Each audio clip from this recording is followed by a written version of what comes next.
Hey, everybody. Welcome back to Weekend Kickoff. It's a new look Weekend Kickoff. We were just hanging out right with Bryant Heating and Cooling this year to get ready for Ohio State and Notre Dame on Saturday. It is finally here. Happy season opener to you all. That's Bill Landis. He's my colleague at the podcast. Evan Spencer, know him. Zach Boren, Reid Fragel. Guys, thanks for coming out. Couple of familiar faces. How are we celebrating? Celebrating with a bunch of family. A blocked-in car at the house. No. Okay. I mean, with a ton of excitement. I mean, quite honestly, I think everybody's been waiting to see some, Scarlet Bullets get out there and go fly around and tackle somebody that's not in another Scarlet jersey, right? I know that's one thing that we were always looking forward to is getting out of the hotel, getting out of camp, and being able to hit somebody else. So I know they're itching and ready to get going, as am I, to sit on the couch and watch. Starting to tailgate now, Zach? Man. But no, you want to know something? I don't remember Ohio State ever having an opening game like this. You know, with Notre Dame, people have been talking about this game ever since the spring game, right? The spring ended and people started pointing towards Notre Dame and how big this was going to be. I know the university's been planning for this game for months now. They expect more people down here Friday and Saturday than they've ever had for a home football game. And so, we were just kind of talking before we came on the show. Week one, man, it's just exciting, and we always get amped up when they're playing against Bowling Green or Youngstown State.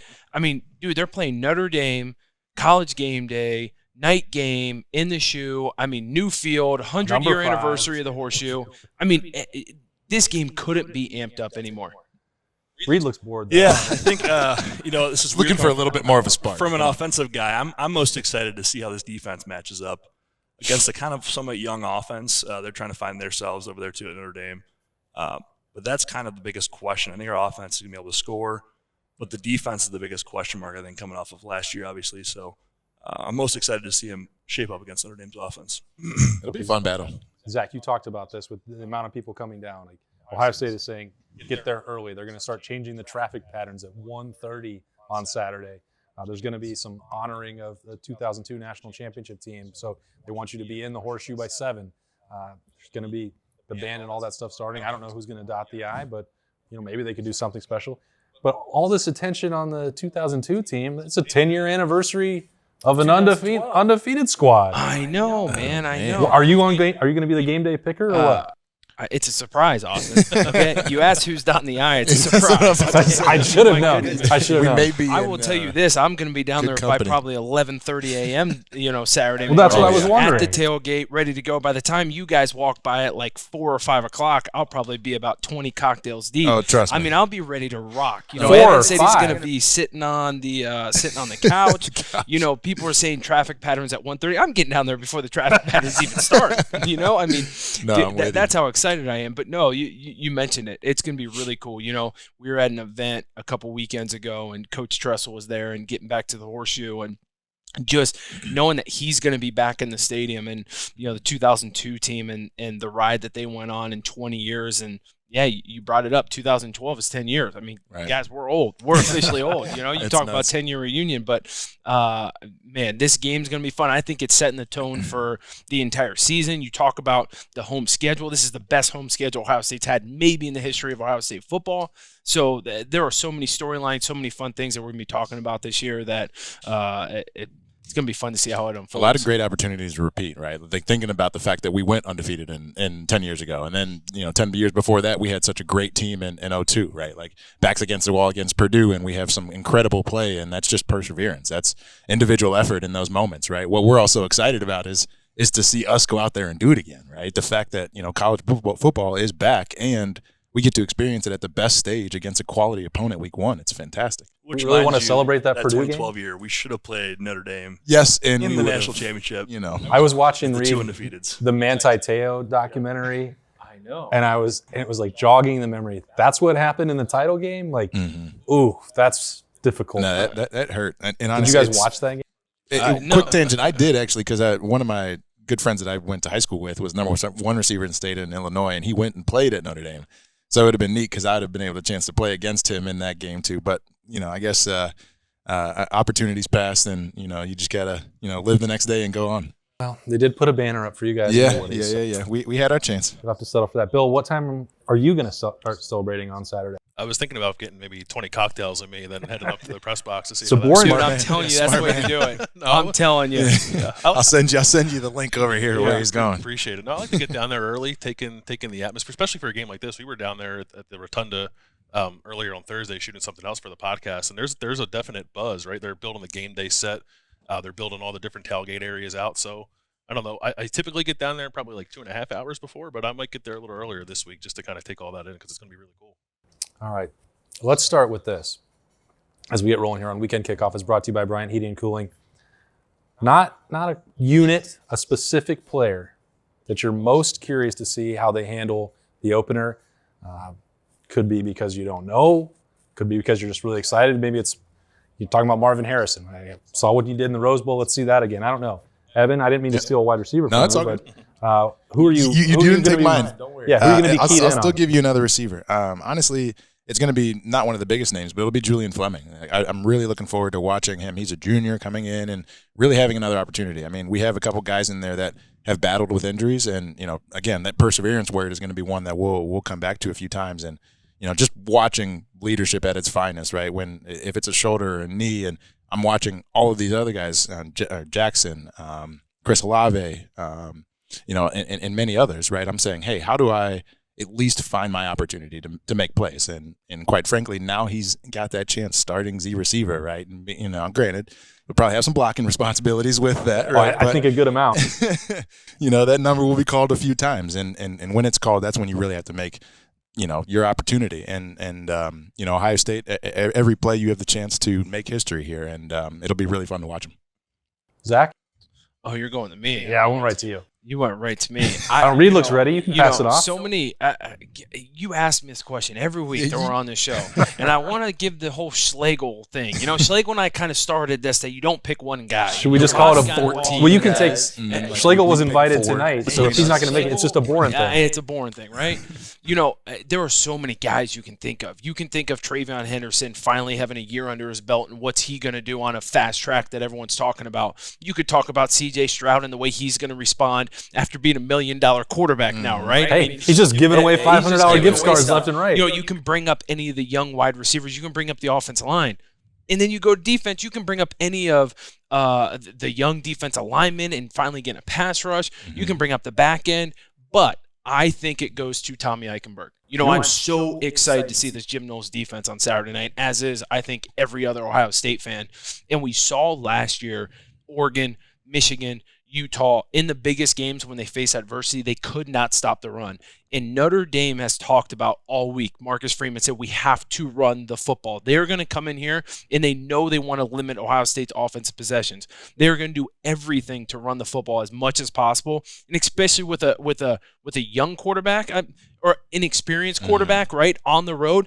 He can run the football. They're going to go to some quarterback runs. They're going to try and spread them out and outnumber them and free up the quarterback. So Tommy Eichenberg has to be perfect in a new defensive scheme. He's got to lead the hunt. The silver bullet's got to be flying around, stopping the football.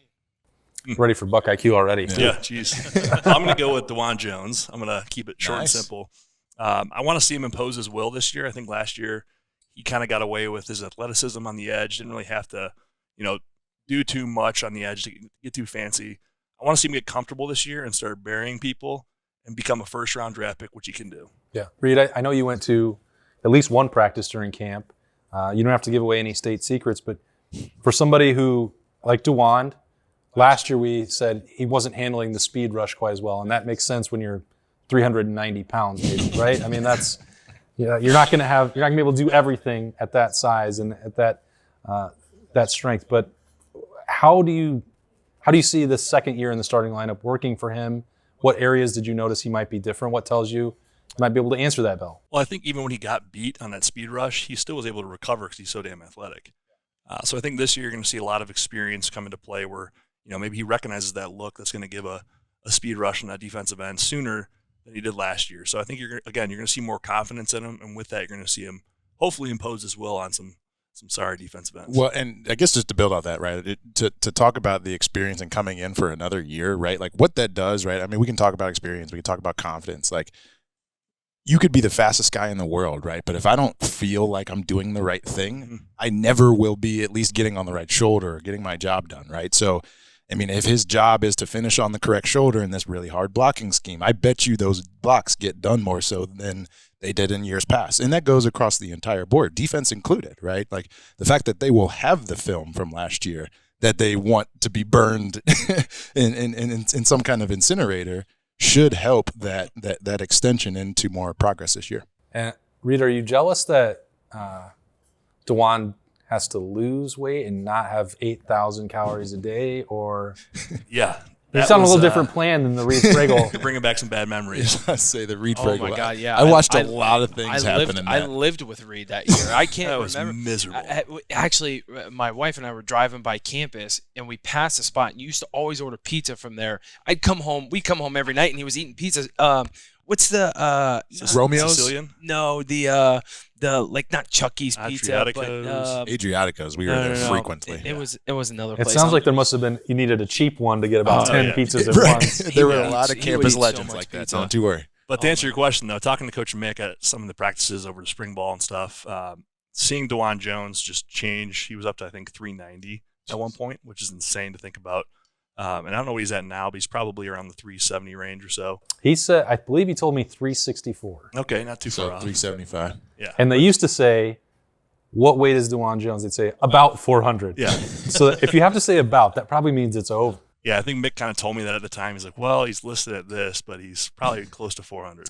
But But Reid brings up the offensive line, and Evan did as well. And the games last year, the big games, Oregon, Michigan, even Utah, they resorted to the pass to try and stay in those games because the offensive line wasn't getting any push. There was no anger. There was no of the snot coming out of your nose, right? And getting a push and kind of taking the will out of the defensive line, right? When Urban was there, he talked about it so much, is that late in the game, that defensive line, you just better take the will out of them, right? They don't want anymore. And last year that didn't happen. Those guys just weren't getting low. They were kind of having stalemates. It was hard for the running backs to find holes. That's why you saw a lot of the stuff go out to the edges. I think this year with Fry being there and kind of the change of the offensive line, the change of the attitude, I'm excited to see that. Bill, are you enjoying this offensive line talk? It's or no? great. Yeah, I don't have to say anything. I'll just listen. It's good though. I mean, it really is. I think about that, right? Having an offensive line that late in the games can change the line of scrimmage, because the biggest part that Zach was talking about that we weren't able to do last year is the front of the line of scrimmage wasn't changing, especially deep in the game. So the only way that we could then beat and out athlete teams was just to get it out wide. I mean, it wasn't always throwing it, and we got it to our running backs as well. But it's that mean mentality that, like, listen, I am rocking you off the ball, right? And how do we do that late and deep when we're tired? That's going to be what's fun to watch. Bill, yeah, who are you Zach brought up watching? a good point. Yeah. I think just seeing some grit this year, which is kind of the one thing. If you had to put your finger on last year's offensive line unit, I think that's the one thing they were lacking, was just that fire, that grit, that just, when we played, we wanted to bury those guys across from us, and I just didn't sense that last year. Maybe it's just, figuring out the positions, being young. I think, again, going back to confidence, this year I think you'll see a hungrier, angrier team because they're more confident. Bill, what do you got? For a guy that I'm, Yeah. I want to say an offensive lineman, but I won't. Donovan Jackson. No, I mean, it's the whole left side, if we're being honest, Donovan and Paris. But I'll go on the defensive side. I'll say JT Tuimoloau. The fact that kid showed up in effectively August last year, went through camp, and then was on the field in the Minnesota game, I still don't think we talk about how insane that is. I know, like, Ryan Day's been asked a little bit about it, but, like, you guys, that's nuts. And especially in a team like now, like, I mean, we have recruits out the wazoo. Yeah, so, I mean, he's just now getting his feet under him. He's got the physical profile of a guy that I think can really be a game wrecker. He's quick off the ball. He's really strong. That strong side defensive end position that I think he's going to play a lot. Like, I don't think there's going to be much rotation there because I'm not sure there's another guy up front who does what he does and is built like he's built. He's going to be a really important piece of the defense, kind of setting that edge, but also getting after the passer a little bit. I think Jim Knowles will draw some stuff up for him to get him loose and get him after the quarterback. So it'll be interesting to see which of those frontline guys kind of breaks out more than the other. But I mean, JT's as safe a bet as any, I think, given what he was able to do last year when he didn't really know what he was doing. Bill, you touched on is that JT was a really good player last year as a true freshman.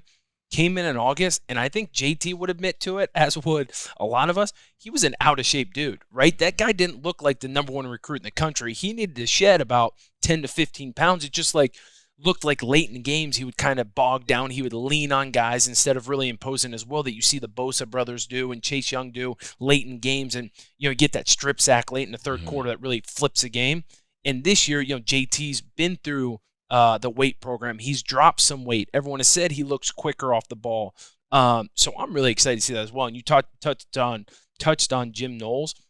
I'm excited to see him blitz. This isn't going to be the same Ohio State defense where it sits in a 4-2-5 all game. And it's basically like, hey, we are here. We're going to stop you. Yeah, now Jim is like, hey, we're blitzing. We're getting our dudes one-on-one pass rushes, and we're coming after your ass. Remember we're sitting there at Roosters, and you're like, I think he's going to be on the field. He's going to be in the press box. On Monday or Tuesday this week, it's like we're trying to drill down on that. Where are you going to be? And he's like, I don't know, wherever. I think he's going to be on the field. Bob thinks he's going to be up in the press box. No one knows. I asked, and I'm like, well, why are you trying to hide this? Because we're going to find out on Saturday. And he's like, well, I guess you'll see. Okay. Never show your hand too early. What's the advantage of hiding that? Like, you're going to change your game. Kind of like the silent assassin. He's like, I thought it was funny. Yeah. Like, he's got a great sense of humor, but like, that's not like hiding your starting quarterback. Where's your defensive coordinator going to be? Coaches like to play games, Yeah. Everybody watches film, and sometimes the film Jim's is like the Liam Neeson. He's like, you'll see. You will find me. Good luck. Yeah. Zach, how many times have we talked about Josh Proctor over the last 4 years? A lot. Yeah.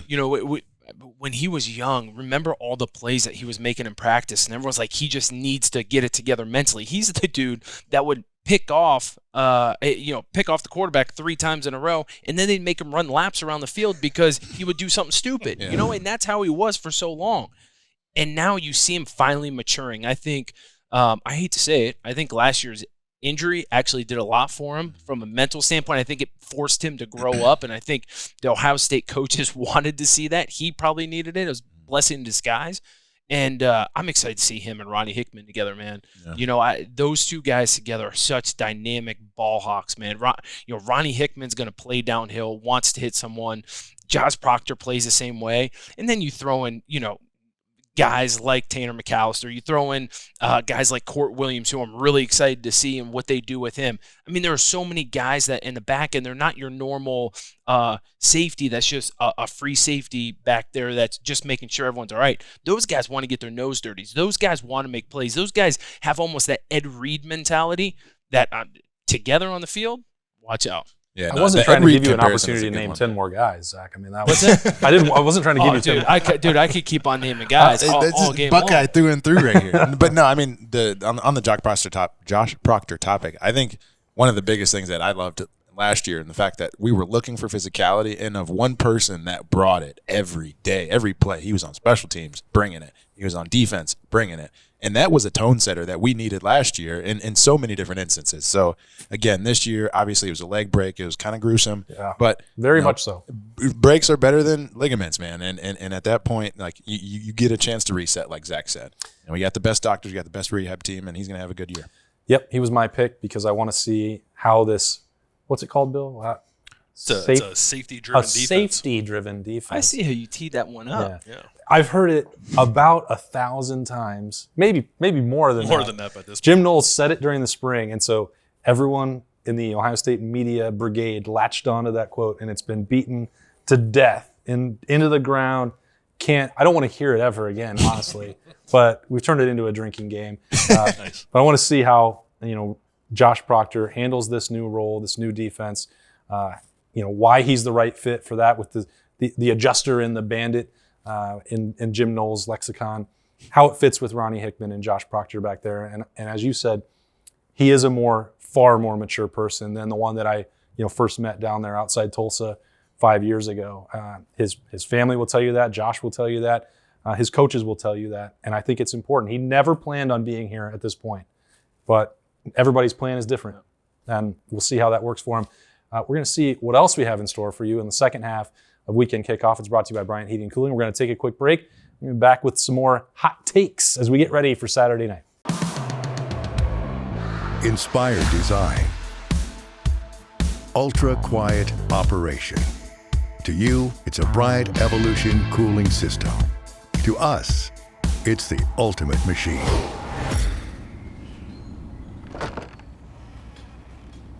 All set. For the dealer nearest you, visit Bryant.com. All right, taking our halftime break, and nobody better to talk to than Ken Haviger, Bryant Heating and Cooling. You do this like professionally during the season, I'm told now. I'd love to. You go out to, you go up to Akron, Kent State. Yeah. You help everybody out. You've got the insight. I try to. I mean, you've got a full schedule lined up for the fall. You're just everywhere. Big time football. I'm very fortunate. I get to do a lot of neat things, and this is one of them for sure. Well, we appreciate you continuing to let us come hang out and Sure. find a place to do that and talk ball, because that's Pleasure to have you. That's what we love to do.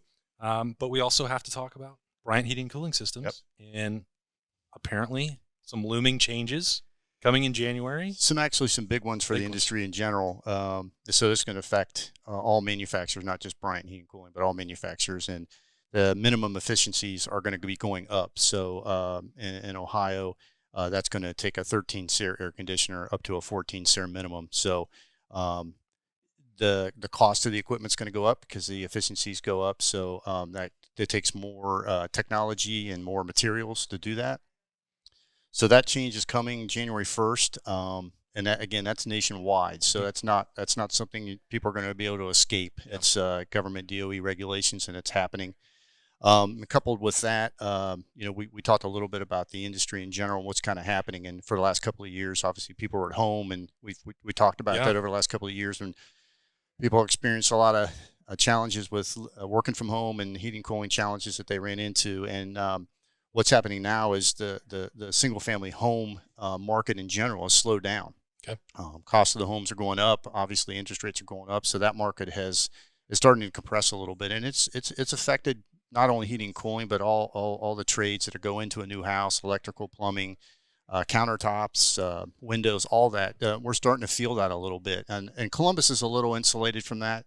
Obviously, with Intel coming into town, that's going to it's going to kind of isolate us a little bit, but in general, nationwide, single-family building is definitely slowing down, and we're going to see that impact our industry for sure. When you say that standard is going from 13 to 14, I think, well, that's one number. How significant can that be? Well, it's divided out. So what's 6, 7, 8%. So it's significant, and in the South, so really from Kentucky south, it goes to 15 SEER. So it really becomes significant. And it's just over the years, it's when I started this industry 30 years ago, it was 8 SEER was the minimum. And then it went to 10 and 13, and now it's going to 14 in Ohio. And as that curve goes up and the costs are built into higher efficiency equipment, just like cars and miles per gallon, it becomes more costly to do that. And that's what we're all challenged with, whether it's like I said, whether it's Bryant or any other manufacturers, we're all running into the same challenges. So electronics are more involved. It takes more electronics in order to hit these efficiencies. In some cases, it takes a bigger unit, so more materials. So a combination of those things are going to impact the cost of the equipment.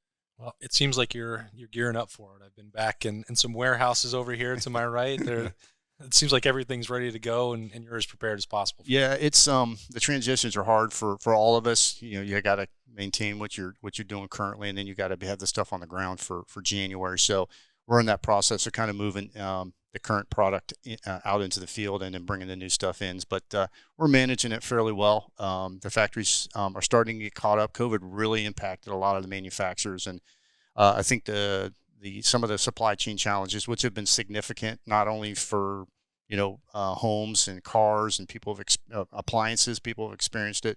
Certainly for heating and cooling as well. But we're starting to get caught up there. Things are kind of coming forward a little bit and improving, and we should be okay. I think we're going to make it. Okay, what's the score going to be on Saturday? I'm going to say 38-20. 38-20. I think the key to the game, and from my perspective, is going to be the linebackers on both sides. I think Ohio State covering their tight end and managing him. He is a very, very good football player, obviously. And then on our side, I think our receivers and our tight end pressing their tight end, their linebackers, and what's going to happen there. So I think those are, to me, that's going to be deciding factors. Notre Dame's going to want to run the ball. Yep. And I think if we can stop that, at least mitigate it, I think we'll be okay. Just don't turn the ball over. I think we'll be okay. I think that'll work most times for Ohio State this season. We're going to talk about that. Ken's going to have us back a couple more times. We're not going to do this every single week like we've done in the past. Maybe next year, we'll see. But this year, we're going to focus on the big ones. We're going to hang out here. We've just got some unique stuff, and we're really happy and lucky that Ken will have us around with Bryant Heating Cooling for another year. A smaller year, but still a big one when we get those big games. We're looking forward to it. All right, that's Ken Habiger. Bryant Heating Cooling Systems, get ready for that. Some changes coming. This is the guy right here. All right, welcome back into Bryant Heating and Cooling for the second half of Weekend Kickoff. We're going to dive right into it, getting ready for Ohio State Notre Dame, a huge opener Saturday night in the Horseshoe. What are your Bryant Heating and Cooling hottest takes for this matchup? I'm going to let everybody think about it. I know Bill's got one that's just ready to go. So we're going to start on the end down here. Your Put hottest me on the spot take. here. Yep. Then Michael Mayer's kind of going to go off a little bit against Ohio State, and it won't matter. It won't matter. I like to the point where I think he might have like 2 or 3 touchdowns. Smiling. Like 2 or 3 touchdowns, maybe like 100-something yards, like a real kind of breakout game for a guy that a lot of people like, and it just won't matter. Do you just think listening he's to scoring Berm too all of much. their points? Yes. Well, 3. Yeah, I think they're going to get 3 touchdowns and a field goal, and he's going to get all 3 touchdowns. Oh, you're saying they get 24 and he gets all 3 touchdowns? Yeah. Wow. Okay, we'll save that. Berm said that later. Berm said that Monday at Roosters, and now it's somehow catching like wildfire. I had somebody else text me the other day, like, I think that Mayer's going 10 for 140 for 3 touchdowns. I'm like, yeah, really? Is this Berm's burner He's a phone good account? player, Like, man. He's a tough guard, and I think the focus is going to be on the run game, which is going to allow him to kind of leak out a little bit a couple times for some big plays. But I think it'll be fine because I think you take that trade-off if you can stymie them at the line of scrimmage for the entire game, which I think Ohio State has a shot at doing if this defense is going to make the steps that we think it's going to make. Okay, well, I can't ask people to give hot takes and then criticize them. That would be Right. Give us your hot take. That's dumb. that would kind of be against the rules. and you defeat didn't the give it purpose. enough So thought. I'll cool it with that.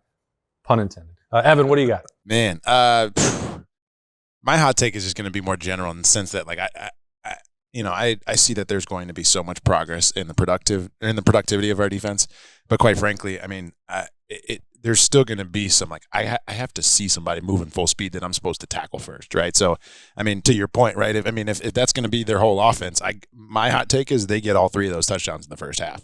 Right, so there's going to be some kind of shock and awe that we're going to have to either fight through or at least match for a second, and then our defense will calm down and we'll figure out whatever we have been training on all off season to actually come back and provide a better performance.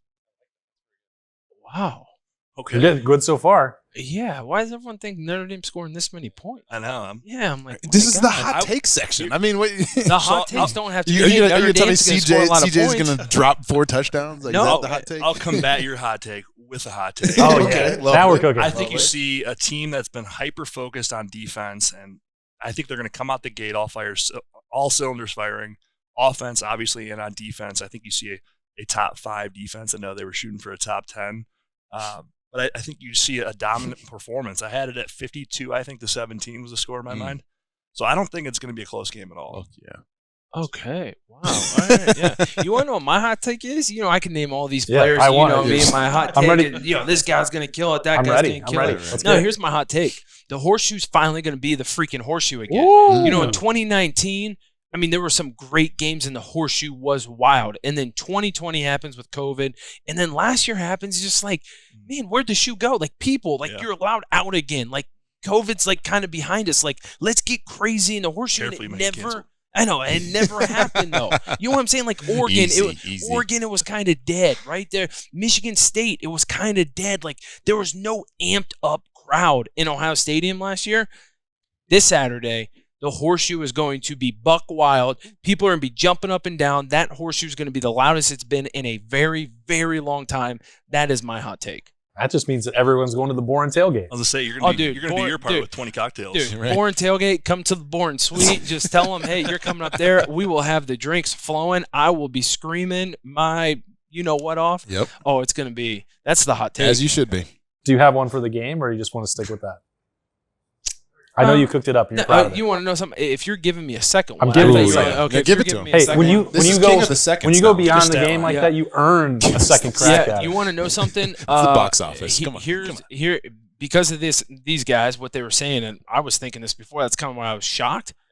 I'm not saying the Ohio State defense is going to pitch a shutout, but what I'm saying is, from a touchdown perspective, they're maybe giving up one score. I think this is more of a, 13 or 16 point performance by Notre Dame with maybe a couple field goals, a touchdown, maybe not even touchdown. It might be, I don't know, they may not even get to double digits. I think this Ohio State defense is going to come out firing, like Reid said. I'm a huge fan of Michael Mayer. Huge fan. I think he's going to be a great NFL football player, but there is no way Jim Knowles and this defense will let someone go for 10 catches for 140 yards. They will start double teaming them. And yes, they've got Lorenzo Styles on the outside. Huge fan, Pickerington Central kid. Love you, Lorenzo. But I don't think he can beat those other DBs even one-on-one when he's matched up against them. All their focus is going to be on Michael Mayer. And guys, let's be honest. This is a quarterback who's not great at throwing the football. Yes, he's got, he's thrown some touchdown passes, but last year he didn't perform that well. He would always come in and relieve the guy from Wisconsin, whatever his name is. We relieve him and do some run packages type things with him.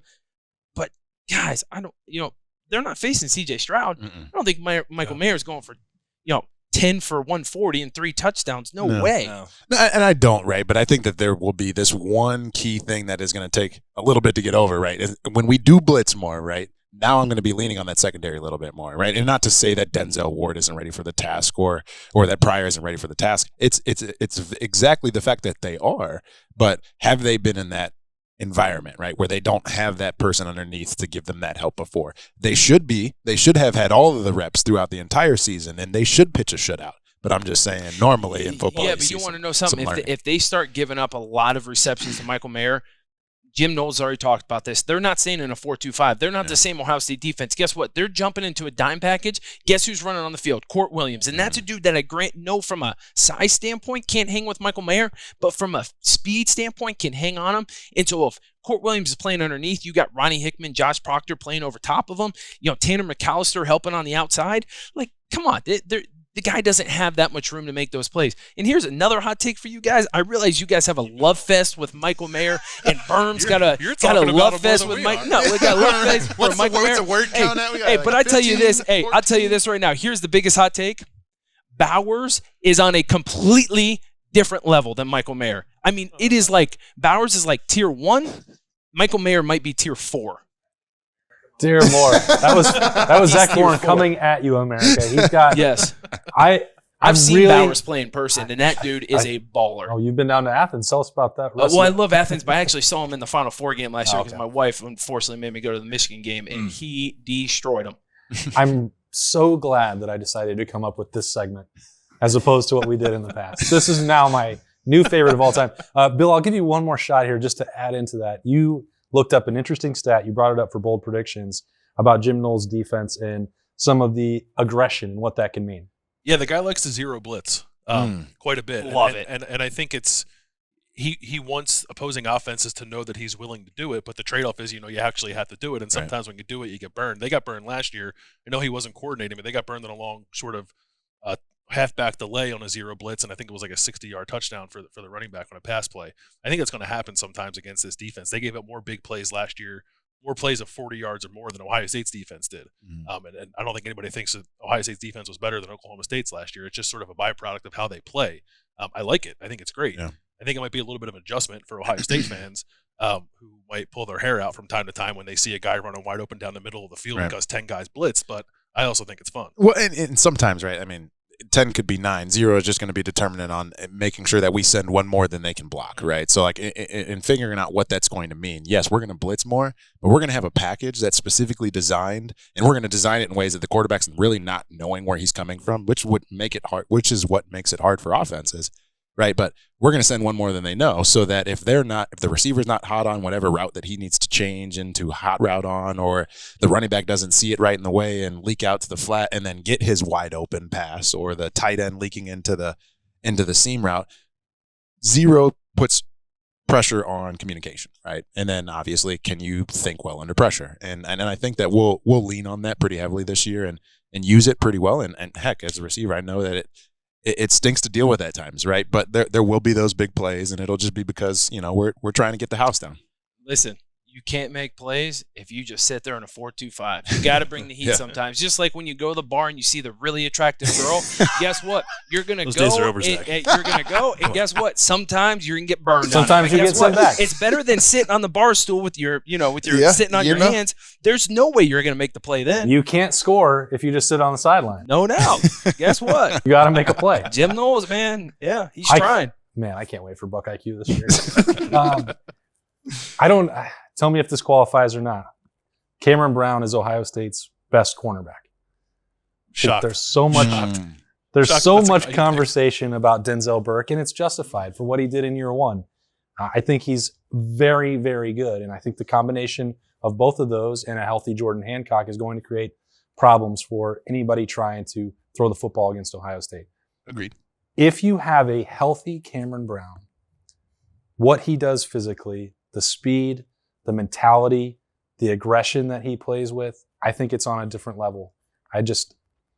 He hasn't had enough chances to show it. And that's probably the injury. It's obviously the injury concerns that he hasn't been out there to do it. The opportunities he's had, he's played like a first-round draft pick. I hope that he gets that opportunity to do that. I think he's going to have a pick six on Saturday night. I think that I think this is going to be a big splashy start for him, and he gets to remind people why I've been talking about him as long as I have, Bill. But I mean, I think you're onto something. I think the corners are going to have a big day, right? I mean, whether it is our hot take that it takes them a while to find it, or it is the pick sixes of the world, right? Like pressure is what causes this offensive mess up, we'll call it, right? Interceptions, turnovers, things like that. So I expect a big day out of Cam Brown. I expect a big day out of Denzel Ward, and quite frankly, all Burke. the guys Burke, sorry, and all the guys in the secondary. Sorry. Yeah. Well, no, I thought we were playing basketball. That's all. I just think it's a great stage for a defense trying to find their identity and an offense, Notre Dame, trying to find their identity. Who's going to win? I like Ohio State's odds at home. Defense is going to be rocking. The shoe's going to be rocking, I think, like Zach said. So I think they're going to just overwhelm this offense. They're going to be young. They're going to be kind of startled to come out of the gates, I think, at Ohio State. That game in the shoe. I mean, I think if you're drawing hairs here, I think I take the edge on Ohio State's defense in that matchup. And to Reid's point, I like Tommy Rees, the offense coordinator for Notre Dame. I've had road beers with Tommy Rees. Great dude, right? Tell me about it. But, I don't think he's ever been in an atmosphere like this. Last year was his first year as an OC. I think he comes into this year, big game in the horseshoe with a quarterback who's inexperienced. I just don't see it. I really don't. All right. Well, that's a great tee up. Reid actually already gave his score prediction. If you were paying attention, he's going to have to do it again. It's 17.5 is the point spread as we wind it up here on Bryant Heating and Cooling Systems Weekend Kickoff. Bill, you've already given one, but explain what your number is and why. Yeah, 42-24. So approaching a cover for Notre Dame. Maybe that's probably too many points in Zach's mind, but I think it's a comfortable win for Ohio State. I think it's like a late score for Notre Dame to make it even that close. I do think maybe there's a little bit of a feeling out process for Ohio State's defense early, maybe an early score or two for Notre Dame, and then sort of a plateau for them, and they don't get much going until Ohio State's built up something pretty comfortable. Evan? Man, so I have them at 21, right? And it's just early in the game mess ups, right? And figuring it out. I don't have them get any more field goals or anything like that. Our offense is going to be productive, right? And in the 40s, I got us at 42, right? 42-21. 42-21. Another cover. I am going to go. A lot of people have been throwing out 52, and I like 52. I'm going to go 52-13. And the only reason why I say that is because Ryan Day this weekend wants to send a message to the rest of college football. He wants everyone to know this Ohio State team is different. This defense is different. They are here this year. And as well as a lot of people know, Ryan Day's still thinking about that Michigan game last year, and he is still pissed. He's going to be so guess what? It for 2 more Everyone months. up until week 12, against Michigan, they're going to get the wrath of Ryan Day and this Ohio State Buckeye offense. And with the hype that C.J. Stroud has, Ryan Day, from a recruiting standpoint, wants C.J. Stroud to be in the Heisman race. They're not going to get a lead and just sit back. They are going to go guns a-blazing well into, early in the fourth quarter when they're way up, and he's going to let C.J. Stroud go crazy. So I'm going 52-13. Love it. Reid? Real original. I said 52-17. Just wait till you hear mine.